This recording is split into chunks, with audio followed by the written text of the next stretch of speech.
Hey, welcome to our Zession. My name is Mandy Rourke, and I'm one of the co-founders of Zesho. I'm also a licensed marriage and family therapist here in Austin, Texas.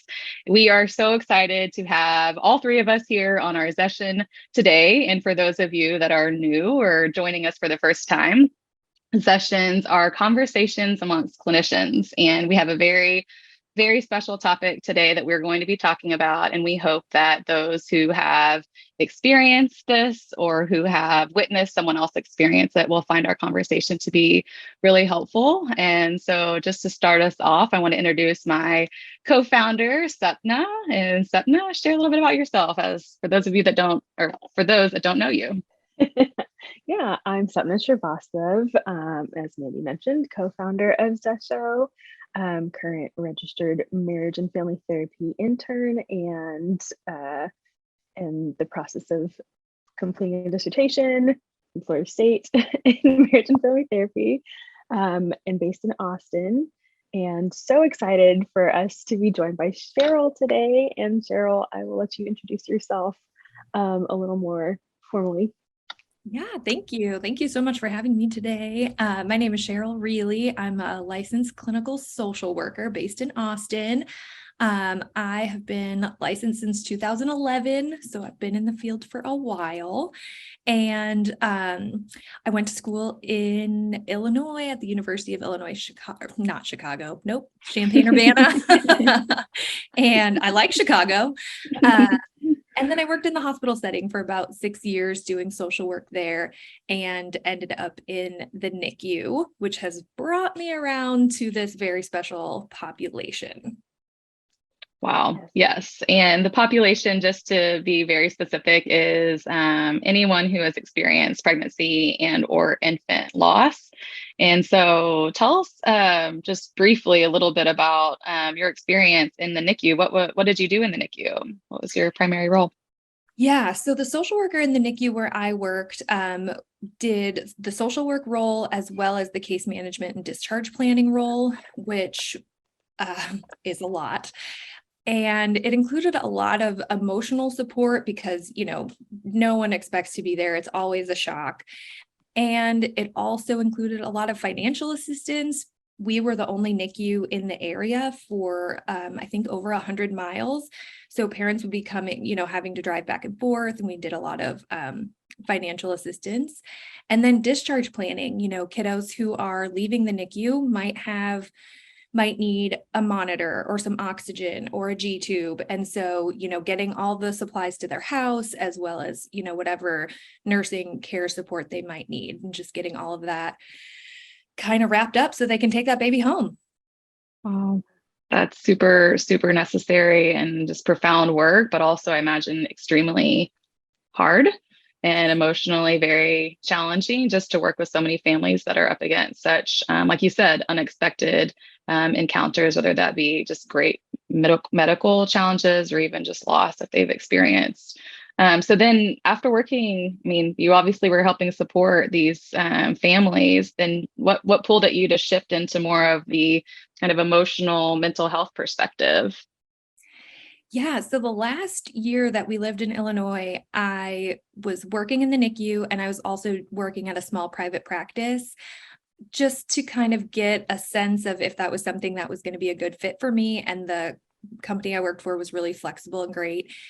And I loved it. And I loved, the dichotomy of the NICU versus private practice and everything. And so we moved to Austin and I had to move away from the NICU at that point and just decided like, this has to be my population.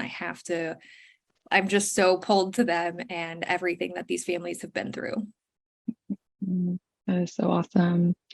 Well, let's maybe all get on the same page with defining the type of loss here. I know as we were talking and kind of prepping for this today, we were starting to talk about how it can be really confusing for people who haven't encountered a loss like this to really even understand the different versions, if you will. I don't know if that's the right way to say it, but we have pregnancy or perinatal or infant or neonatal. And so we were hoping you could kind of help us all get on the same page with defining the different maybe types of losses or those that you support within it.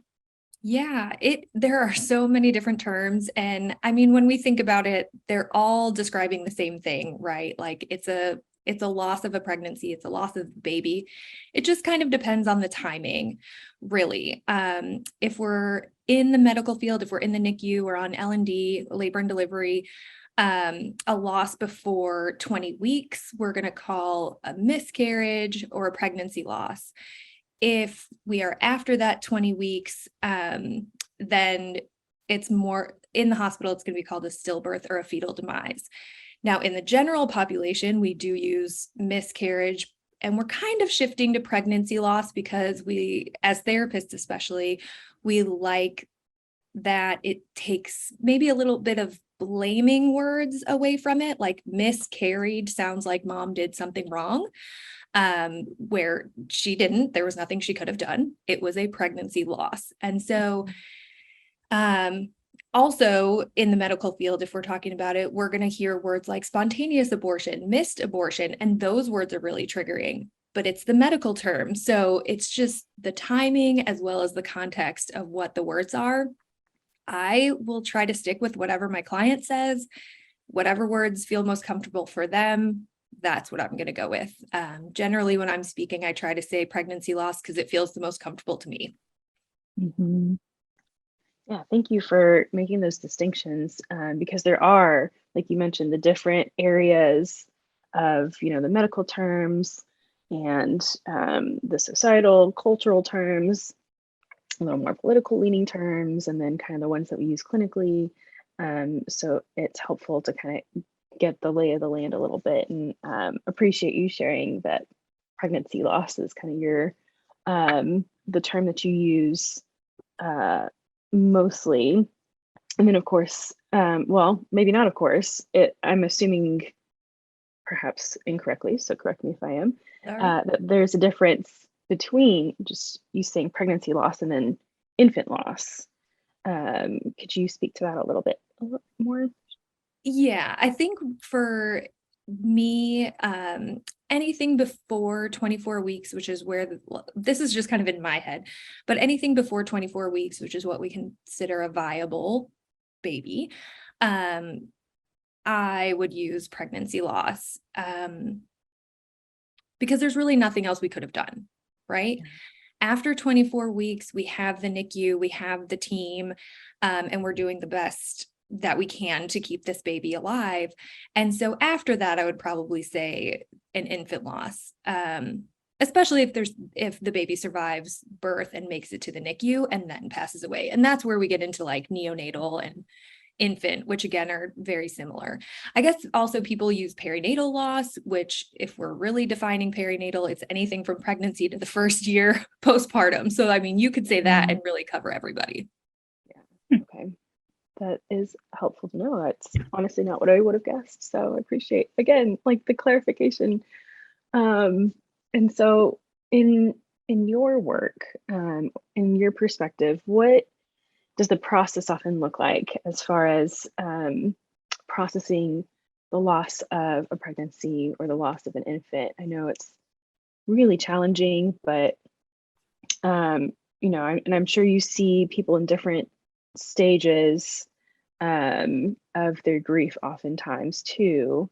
And so this is a very broad question, so feel free to jump in wherever, but what does that process usually look like? Just to kind of give people an overview of, if they were interested in coming in for some of that work or have someone who's interested, like a loved one. Yeah, it's so individual and just so unique to every experience, but so many clients are just starting in shock. Even if it's been months or years since this loss, by the time they make not the effort, but the commitment or the decision to start therapy, it all comes back and they're right back where they started in like hearing the ultrasound tech say there's no heartbeat, whatever the experience was, like they're right back in that moment and they weren't expecting it. It's very traumatic. And they may be now just realizing like, oh, this is affecting me. I think we have this unfortunate sense that if a pregnancy is lost really early, that it doesn't affect that person, when in reality, it absolutely does. And so, that pregnant person that lost that pregnancy might be 3 months out from a 6-week loss and be like, I'm fine, like everything's fine.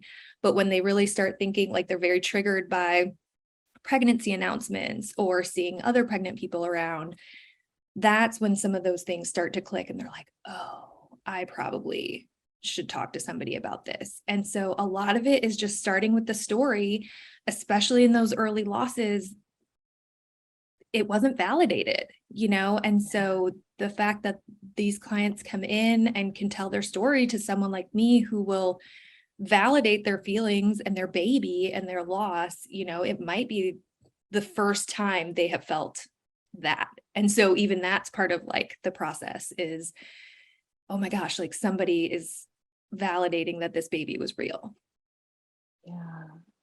Ooh, and that's the part that starts just slowly maybe moving them out of that place of shock and into just the processing mode of, like you were saying, kind of the story of what did this mean to me and how has my life shifted maybe as a result of that. And it does make me think about how challenging it is. I mean, you're using the word validation, like this might be the first time that they've been validated.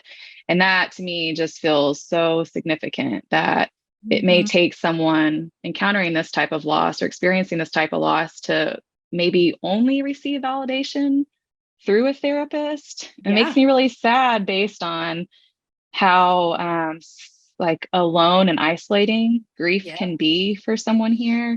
And so I think I'm a little curious about why maybe do you believe that grief is such a lonely place? Perhaps, maybe not for all, but for many, it's such a lonely place. Why do you think that is when it comes to perinatal loss? It is it's so isolating. Part of it is that we don't have a great cultural template to follow when there's a pregnancy loss or an infant loss. Like we don't, and people don't want to accept that babies die and that pregnancies are lost. And so it's just kind of like brushed off and you'll be okay. At least you can get pregnant. Better luck next time. A lot of those, we're not going to validate that your feelings are real because it's fine. Like everything's fine, or, it was so early, you couldn't have even felt the baby move. And so it's so isolating as the pregnant person who felt changes in their body, and they were the minute you try starting to get pregnant, and then the minute you find out you're pregnant, everything changes and you feel it in your body. And then it's gone and no one else understands that. Your partner isn't going to understand that. Like they cannot feel it. And so it's those physical reminders every day are there for a while. And so, that grief is just so isolating between not having a good template in our society for our families and friends to know what to do, how to help this person.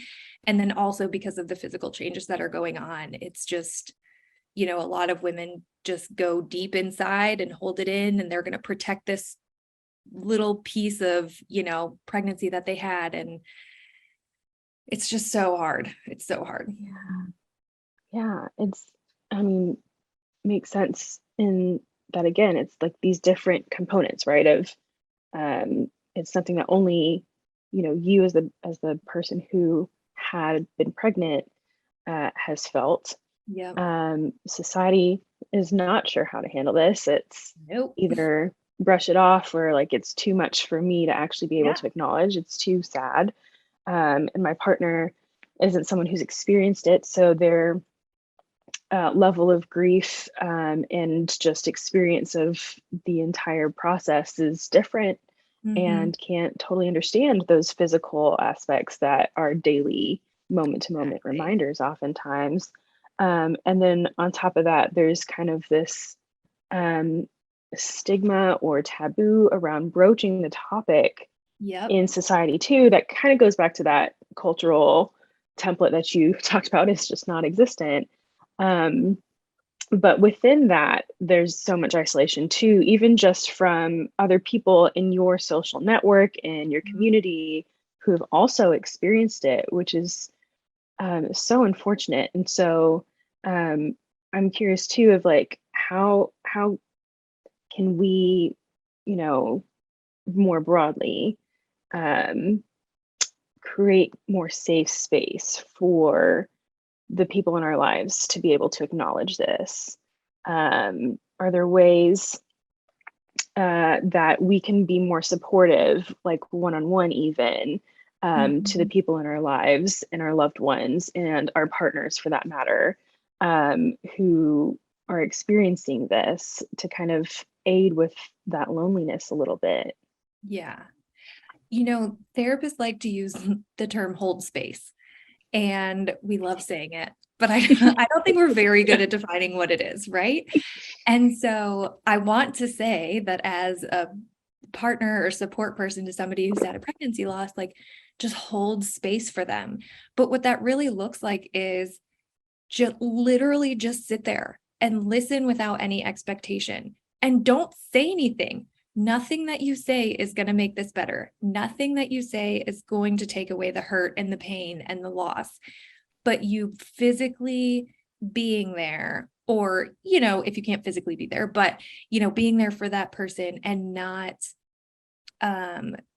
just validating their feelings and not trying to brush off their feelings of grief. It's so impactful if you can do it, because so many people feel like they can't, or they just can't sit with the thought of a pregnancy loss, because they're just not comfortable with that. And so if you're that person that can just listen, like, tell me the story again. How are you feeling? What did you name the baby? There are things that you can ask to kind of get that person talking. But if they don't want to talk, just sitting there. And this is, I learned this lesson in the NICU. We had a mom whose baby was born super early and wasn't going to make it. We knew. And she didn't have any family with her, because like I said, we were the NICU, for a lot of area. And I remember calling my coworker and being like, I don't know what to do. I can't make this better. Like, she doesn't have any family. I don't know what to do. And she was like, just sit there. And I told her, I was like, she doesn't want to talk to me. She's like, don't talk to her. Nothing you say is going to make this better. Just sit there. And I sat with that mom probably for 6 hours, and we just sat in silence. But for her to not be alone, and not alone, because there's plenty of people in the NICU, but nobody was sitting there, it was just her and her baby. And so that for me was a really big learning experience, to just be able to sit in silence while someone is suffering. And it's not easy as the support person to watch someone suffer and know that you can't fix it. Well, and such an up close and personal experience that you had there. And I just was thinking, no way of necessarily knowing down the line, like, what impact was left. But as you're sharing it with me, I know it's one of those moments that I guarantee you're probably part of her story, in some way or another. And I think that that's just profound, because certainly what I've experienced as I've witnessed someone very close to me lose their daughter.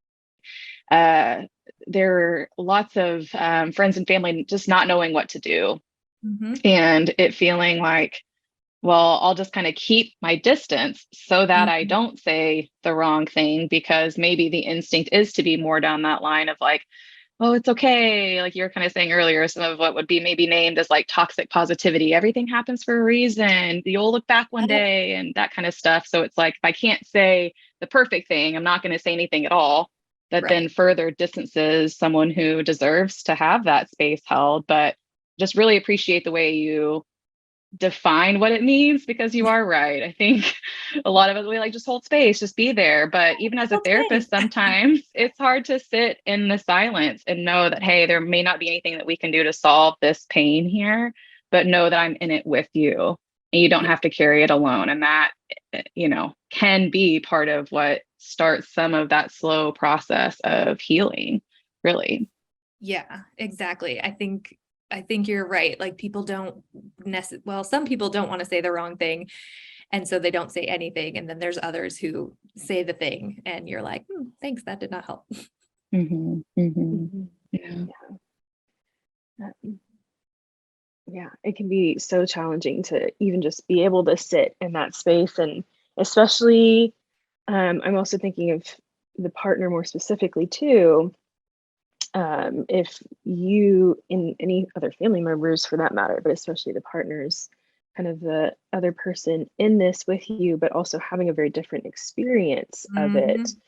And so, from the partner's perspective, it can be so difficult to sit in that, if you're dealing with it in a different way, if your coping mechanisms are different. And so, kind of in your experience and in what you've worked with, what does that often look like for partners to deal with this loss together and move through this process together? Yeah. I mean, oh gosh. I mean, as I said earlier, like grief is so individualized, as you guys know. And when you have two people experiencing the loss of the same person, I guess, it's not like a brother and sister who have lost a parent. Like these are parents who have lost a child. And again, there's not great societal templates for how they should work together, or could work together to get through this. And so I feel like for me, I see a lot of, we have the pregnant person who has lost the baby and all the physical changes that are coming around. And then we have the partner who just wants to make everything better, right? Like that's all they want is to make their partner feel better and they can't. So now they feel very helpless and they're helpless and they're grieving. And, some couples come closer together during these moments and others really struggle to, find that support. And so I try to remind people that we are on the same team.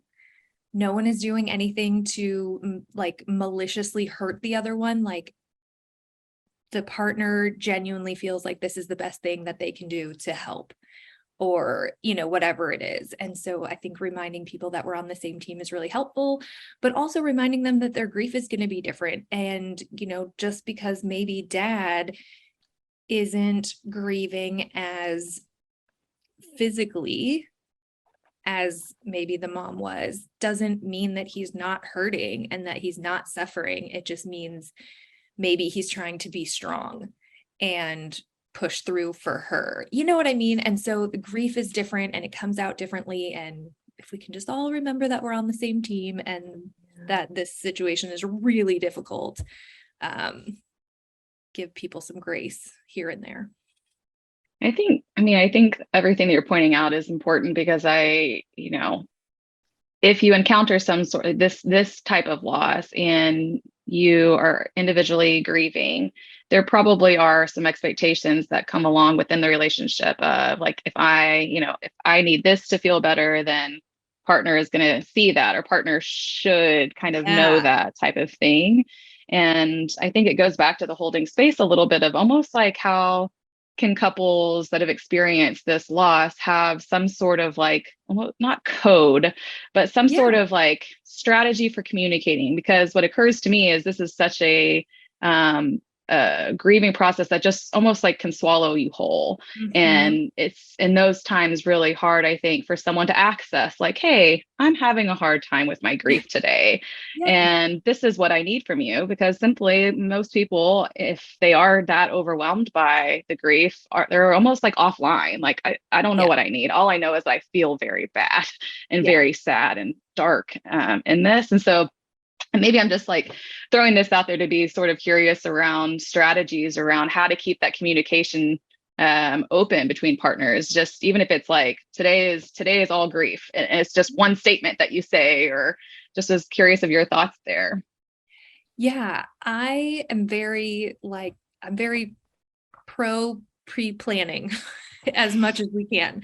And so Mhm. if you're in a moment of everyone's calm and able to have a, logical and rational conversation, let's do that, or let's make a list. Like, if you see me doing these things, here are things that you can do to help me. And, or yeah, maybe it's, I love the code word idea, or, some sort of symbol that's like, I'm having a bad day. And I put the thing Mhm. out. And I don't need you to fix it. I think that's another thing is, kind of coming to an understanding of the communication between, is this a time that you want me to fix it? Or is this a time you just want me to be here? And I mean, that strategy works in a lot of situations, but definitely for this one, if you can at least have that basic understanding of, I don't need you to fix this, I just need to be sad, then okay, thank you, or I'm really sad and I need to be distracted. Okay, let's go down the list of distractions, so I know it's hard in the moment, when you're in the moment, to kind of brainstorm what you might need. And so that's why the pre-planning and writing things down, put it on the fridge, like, this is your experience and we're only trying to just do the best that we can. Yeah. Both people just trying to do the best that we can. Totally. Mhm. Exactly. Yeah, I was thinking that too, and like just the challenge too of understanding how the grief is impacting each of you individually as well, and Mhm. then let alone being able to communicate that is so challenging. And the way that you interact with the grief is likely to shift day to Mhm. day, month to month, year to year, but especially more immediately, like, like Mandy said, like it's overwhelming. Like you can Mhm. feel like you're drowning in it. And so being able to step back, I would imagine, is really, really challenging. Let alone being able to be like, okay, this is how it's affecting me. And then Yeah. on top of that, saying to your partner, like, okay, this is what I need. Like you're just trying to like stay above water, Yeah. I would imagine most of the time. And so do you have any suggestions for like just getting to that point of being able to like um get that head above water so you can get to that point of being able to be more proactive and planning? And what does that look like in your work, or suggestions in your work with couples? I can think of a couple things too, but I'm curious to hear if you have any thoughts on getting to just that point. Yeah. Well, I'm curious to hear what you have to say about that, because I don't work with a ton of couples, but in my individual work, usually with moms, or the woman in this situation, um, I think allowing her to tell her story in a way that is not judged, or there's no expectations, like she can just say, I'm so sad, or I'm so angry. Or on the flip side, maybe this wasn't a wanted pregnancy that ended in a loss and she feels relieved, right? Like, that is an option too. Talk about disenfranchised grief. Oh my goodness. Mm-hmm. But that happens, and maybe the partner wanted the baby, and that can cause some issues. So I think just allowing our clients to talk in a way that they can say what's really on their mind, they're not going to feel judged, and we're just going to go from there. Like, get the words out of your head so that they have a little less power over, the cycle and the spiral of like, I feel so guilty that I didn't want this baby and now we lost it, and all the things that come with that. Yeah, I like that, the speaking out loud. And um I it's something that I share with clients a lot, is like, get it out. I mean, so many people, push the journaling. It doesn't always work for people. It's Yeah. not always the best medium, but I always encourage to, like, in whatever way, like, Yeah. type it out on a Word document and delete it. Mhm. Use a voice memo and delete that, like, on your phone, whatever way you can, just to let it out, like have a little you know, outlet for all the pressure that's likely building up. And then just kind of, you know, just breathing through it. Yeah. And just being able to kind of calm yourself down physiologically. And then, yeah, I mean, I think looking for those moments too, I would imagine of when is my head any kind of above water, and am I able to communicate that with my partner, being like, okay, this is what I need before I have to like dip back down. And just checking in with yourself regularly too, and finding ways to communicate it. But I would imagine kind of being able to do that in therapy is really healing too. And that's one of the things that, you know, we practice in therapy is a little bit of role playing. Like, how would you say that to your partner? You know, like, what are the words that you would use? Just say them out loud. Like, I don't have to respond, but just say them out loud. Or I often encourage my clients to say things in the car when they're driving alone. Like, the car is the best, right? No one is there. No one's listening to you. If a car pulls up to you and they see you talking to yourself, they don't know you're talking to yourself. You know, so I'm like, say those words out loud and practice them over and over. And that way they have less power when you are saying them to another, not less power, but they're less like intimidating to say out loud because you've said the words out loud. And so, and sometimes just hearing yourself say it out loud gets it out of your head, literally. And you're like, oh, that sounded different when I actually said it versus when it's just been swirling in my head over and over. Well, I think too, something that keeps coming up as we're talking about this is the added layer for someone who has experienced this type of loss. They're then in their grief, working to get their head above water, and they have some little ones. They're surviving children who they are there, they're caring for, but are also, you know, having to at the same time hold space for developing children while also tending to the grief. And, you know, I'm kind of curious for you, I guess there's kind of two parts of this. One, how maybe would you help those experiencing pregnancy or infant loss communicate to those children what has happened, because they've have their own individual experience? And then this is pretty loaded. And then part two would be, you know, how to help parents find their own space, even while caring for others, because I know that's just an incredibly hard thing to do. It is, because again, not the expectation, but maybe the pressure that's put on them to love their surviving children more is there. And you're like, I don't love them less because this happened. You know what I mean? Like, I love them the same amount that I did before. But I feel like clients have this pressure that like, oh, I have the surviving child, you know, like now I need to love them more and be a better parent for them. Okay. So firstly, explaining to surviving children, definitely age is involved, right? Like if you have a 2-year-old, your explanation is going to be a lot. Well, I guess, and the timing of the loss both come into play. So if you have a 2-year-old and a 6-week loss, okay, there's probably not a lot of conversation that's going to be going on there. If you have an 8-year-old and a 32-week loss, okay, like now we need to have this conversation that is still age appropriate and accurate. You know, it really depends also on your family and how open you are with talking about these things. If you've had a death in the family, like grandpa died or a dog died, you know, we can kind of match those up a little bit and remind them of that experience. And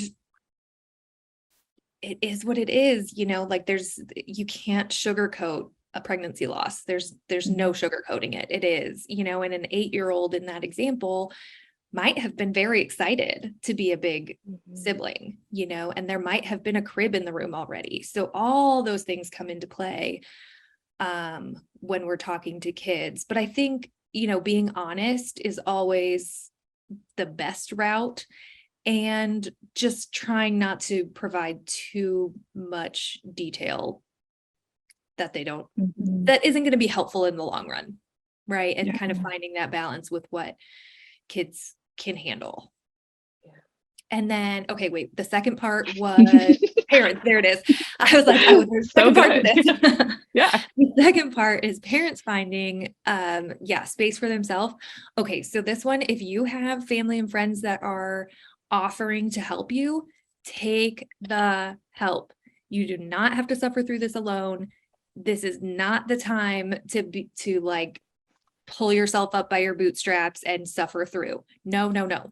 If somebody is offering to take your kids to dinner, let them take your kids to dinner. If somebody's offering to babysit, let them babysit. Like, now is the time. This is the situation. This is why you have friends and family and a support system. And they want to help you. You are not putting them out. You are not causing them pain.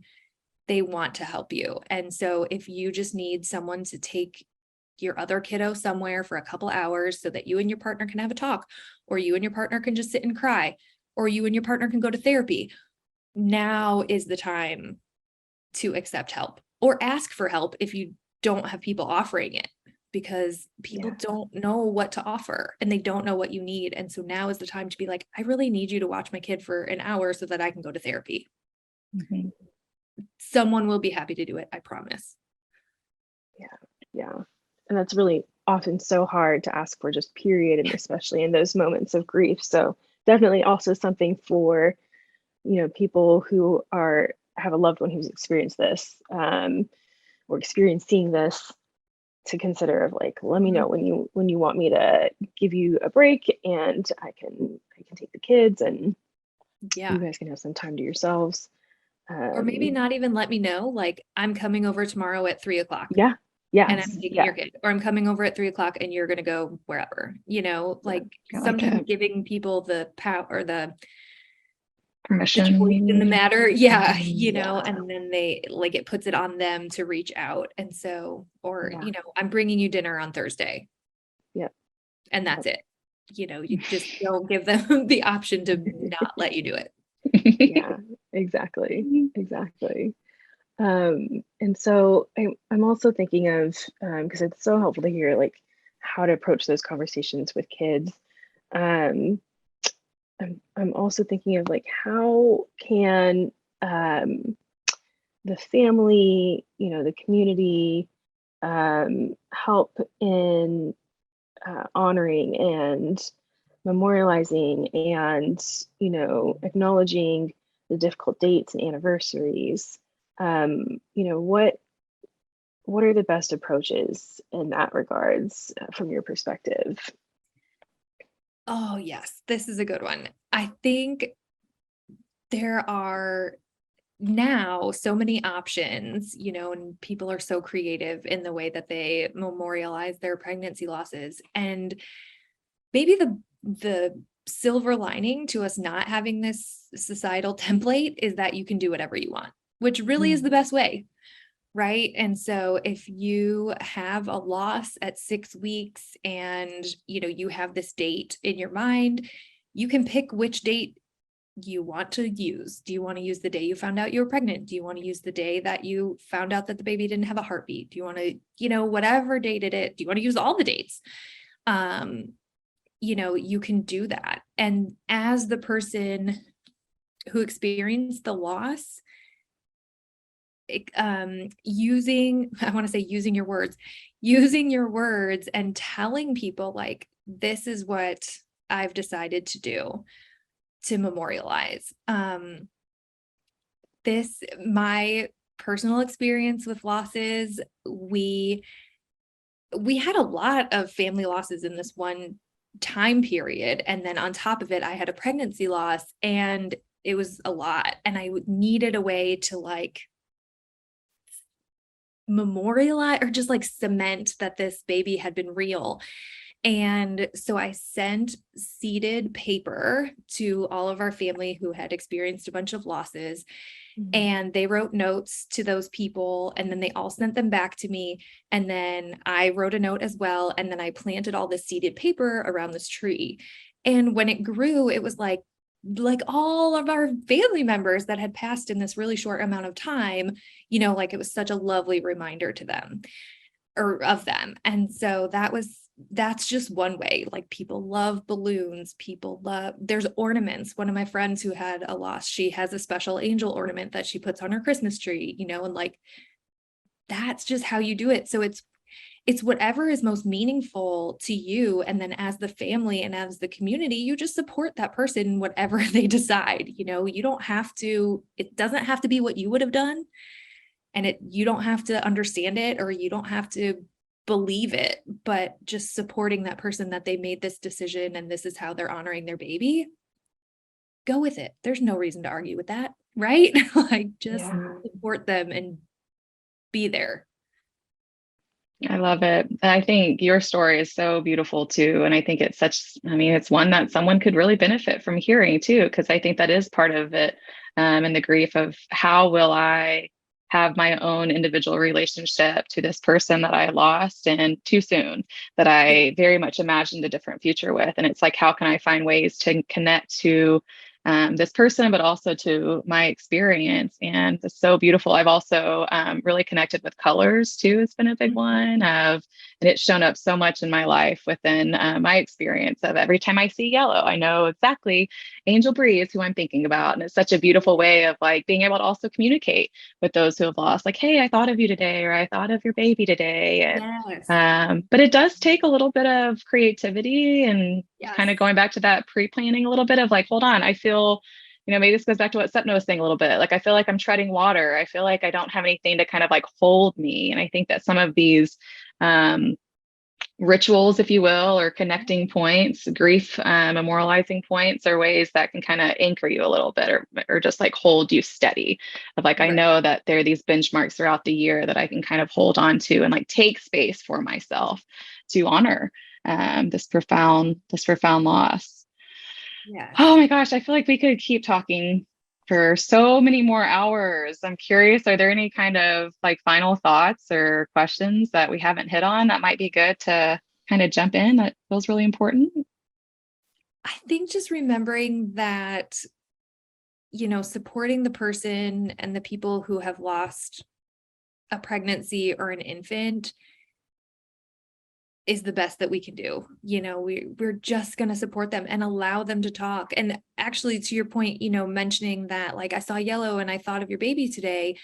That was something that was really helpful for me is, months down the road when someone would ask how I'm doing, like, hey, it's been like 4 months. How are you doing? Because again, like, it's just kind of brushed off like, oh, that was 4 months ago. She should be fine and probably trying again. Right. And so having somebody recognize that, like, you might still be grieving 4 months from now. Are you okay? Was really impactful for me. And I know that's hard because we think, oh, well, I don't want to bring it up and make them sad. We're already thinking about it, right? Like, that person is already having this thought 10 times today. So you bringing it up and being supportive is only helpful. Well, you just said something though that I really do want to briefly go back to, just this idea of like trying again after loss. I think that is a pretty shared struggle of many who have encountered that based on, the traumatic nature of that loss. So anything that kind of immediately comes up for you as far as like how you support those in that position? Oh, it's really hard. A lot of losses, especially early losses, there's no reason, there's nothing we could have done, there's no answer, the doctors aren't doing tests. And so to build the courage and to figure out, like, could I possibly survive this again if this happens again? Because I have no reason to believe it will, but I also have no reason to believe that it won't, because I have no answers. And so part of the therapy process is living with uncertainty and, accepting that we're never going to know why this loss happened, likely. And then kind of building up that courage and support system and faith in our bodies again, because that's another thing that really goes out the window is, the trust that your body is going to do what it's supposed to do. Because you're like, well, you didn't do what I was supposed to do. And all the things didn't do what they were supposed to do. And so learning to live with uncertainty and learning to live with, can I do this again? And how to make that decision. But it's hard, like that decision to try again. That being said, like some people are really ready to go, they're like, I just want to be pregnant again. I just want to, like, we're going to do it this, and they just go very quickly. And then other people really, really struggle with, can I possibly survive this if it happens again? So individual. Yeah, exactly. So nuanced across the board too. And I would imagine could benefit from a wonderful clinician such as yourself.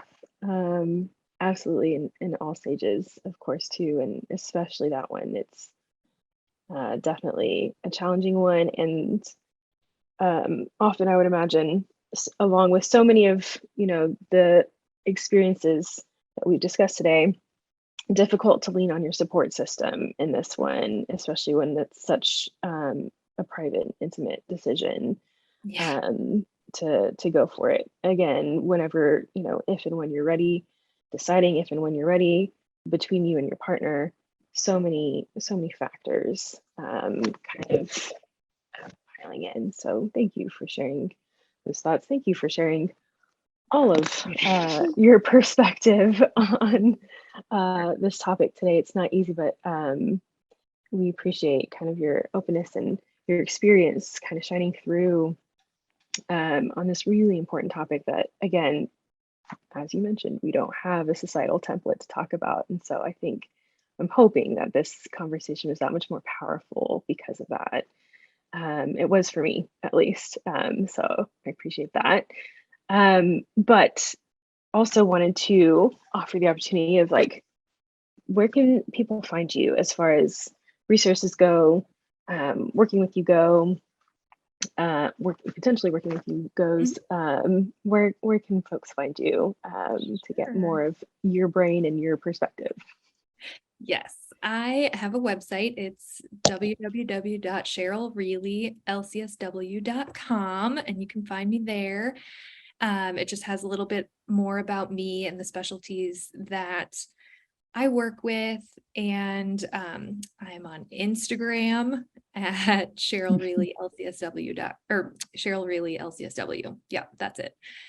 So yeah, just those two places. I am virtual in Texas, so I'm licensed in Texas, and all my sessions are virtual. So I have clients that are in Houston and Dallas, all over, and I really make it a point to connect with local resources. So if I have a client in Dallas, like, I'm going to have local resources there that if you need whatever you need, I'm going to, make sure that I have somebody that I have personally talked to and can say, like, do you need a lactation and consultant in Dallas? Okay, let me connect you to the person that I've talked to. So that's something that's really important to me, that even though I'm virtual, that's the social worker coming out in me, because I can't stop. Totally. I can't rein it in, like, I'm always going to connect you with the resource that you need. And so even if you're 6 hours away, because Texas is a huge state, like, I will find something for you.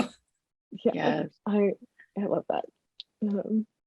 Yeah, thank you so much. Thank you, Cheryl. Like, this conversation was so meaningful to me, and I know, as Sapna was saying, I really hope that others will be able to benefit from just getting to kind of be part of this conversation. And I just want to thank you for likely being, that first person for many, many, many that have experienced this loss. And I'm just grateful that they have you to support them. So thank you for your time today. We look forward to working with you again very soon.